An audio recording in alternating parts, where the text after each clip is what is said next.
Привіт спільноті на нашому бейскемпі. Сьогодні ми, як обіцяли, знімаємо відеоогляд тюнінгованого Surrona. Дуже багато цікавих змін у ньому і їде він набагато веселіше, ніж з заводу.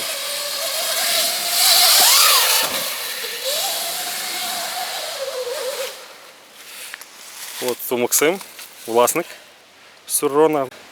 Перша модифікація, з чого все почалось, це контролер КМВ 7245М. Я його поставив, після нього я зрозумів, що мотор може значно більше і байк може значно більше. І отак от потрохи почав його доробляти, що взагалі спочатку не планував. Поставив новий контролер, зігнув вилку. Довелось вилку поміняти. Поставив велосипедну Marzocchi Monster 2, старезна вилка, здається, 2003 рік, але на цей байк вона ідеальна. Далі по підвісці. Потім поміняв задній амортизатор, також поставив Marzocchi Bomber, здається, C2R велосипедний. І от недавно на ньому поміняв пружину з 350 фунтової на 500. І в принципі фактично зараз перший раз нормально тестую підвіску, стало набагато краще. Наступна така велика модифікація – це батарея 3,5 кВт години. Після нього він вже фактично почав їхати максимум з того, що з нього можна. А скільки було батарейки? Батарея була 2 кВт години. Практично в 2 рази майже. Так, ця 3,6. Але саме основне, що все-таки є можливість дати більший струм і байк став набагато бодріший. Кастомна кришка. Кастомна кришка, та карбон. Що ще? Далі, в принципі, таке, ще гальма. Гальма також велосипедні, від-код. Напевно, найпотужніші, які на велосипед можна знайти. Їх велосипедисти не люблять, бо вони дуже важкі, а сюди вони якраз супер. І далі пішли дрібнички всякі. Мотоциклетний руль, зірочка задня на 54 зуба. Що важливо, редукція. Тут в оригіналі стоїть ремінь, так як ремінь по болоту просто не стягує і починає проскакувати. Довелося також замінити на зірочки і відповідно ланцюг.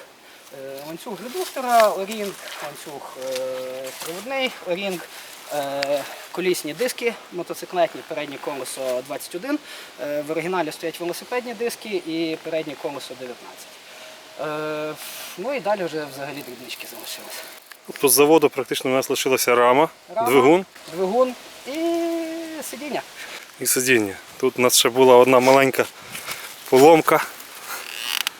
Лінк прогресії зламався, правда?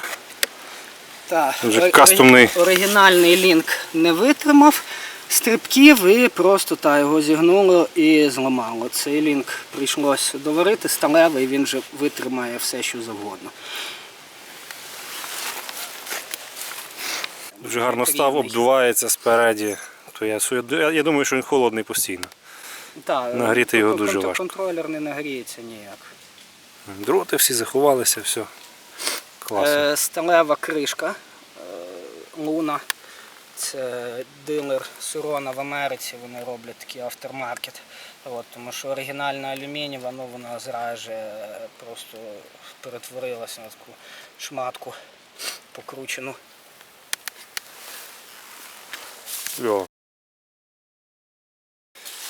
Ручка газу, Magura, резистивна. Рекомендую, 5 з 5. Так, вона працює набагато цікавіше, ніж такі на датчиках хола. Звичайні китайські дешеві. Яка була ідея взагалі, що ти вирішив Surrona купити? Я взагалі собі шукав зручний байк, щоб по місту кататись.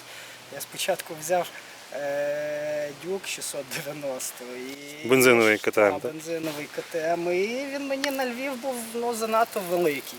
Тобто я на нього пересів з Дукаті Монстра, і я думав, що Дюк він легший, що він буде краще керований, а тут як корова виявилась. І я давно, в принципі, дивився, як електрика розвивається, що цікаво є. Як тільки побачив, що Surrona збирається випускати, то я його фактично замовив з заводу, як тільки вони почали виходити. Мені його доставили, також сам домовлявся за доставку в Україні, вони тоді не продавались. Тільки мені його доставили, зібрав поїхав, зрозумів, що по місту більше я на іншому байку не буду їздити. Ну і цей зв'язали зі мною Володя з Андрієм. Де ми зустрілися? Десь в лісі. Десь випадково зустрілися, попробував з ними один раз катнути і зрозумів, що що потрібно далі що з ним можна робити щось набагато цікавіше, ніж катати по місту. І після того, як трохи покатався, один раз виступив на любительських змаганнях, зігнув вилку, я зрозумів, що потрібно техніку готувати і потрібно з нього щось витискати більше. І воно так пішло одне за одним. Якби я знав, що до такої версії, до такого рівня я його доведу, я би з ним навіть не бавився. Я би зразу взяв якусь мотоциклетну раму і збирав би все на ній. Тому що це, напевно, максимум, що можна витиснути з Сурона в плані ендуро, але все-таки це велосипед, він для цього не пристосований. Получився досить такий цікавий, класний фановий байк, на ньому можна робити дуже багато всього. Але це просто його ліміт. І дуже часто на ньому за цей ліміт заходиш і далі вже хіба поламається рама. Які ти можеш, наприклад, в ньому плюси? Чим цей байк класний? Які в нього сильні сторони є? Він дуже легкий. Навіть з цими всіма його модифікаціями, то я його не важив, в принципі, він в оригіналі важить 50 кг. Зараз він може максимум важить 65.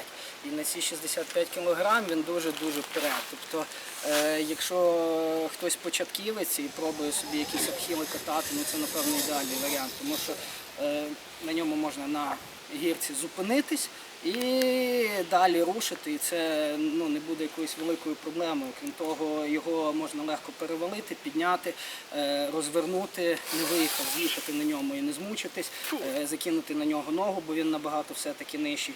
Або, я не знаю, якщо хтось важить сам 50 кг, то це, напевно, ідеальний байк, щоб на ньому катати. Як не дивно, в принципі, досить таки непоганий апарат, щоб якраз пробувати якісь там мінімальні стрибки. Тому що стрибки він якраз добре витримує і за рахунок його легкості, то його, звичайно, набагато простіше контролювати, і набагато простіше якось себе переборювати, тобто це початковий страх, саме щоб навчитися. Але потім після нього обов'язково захочеться щось більше.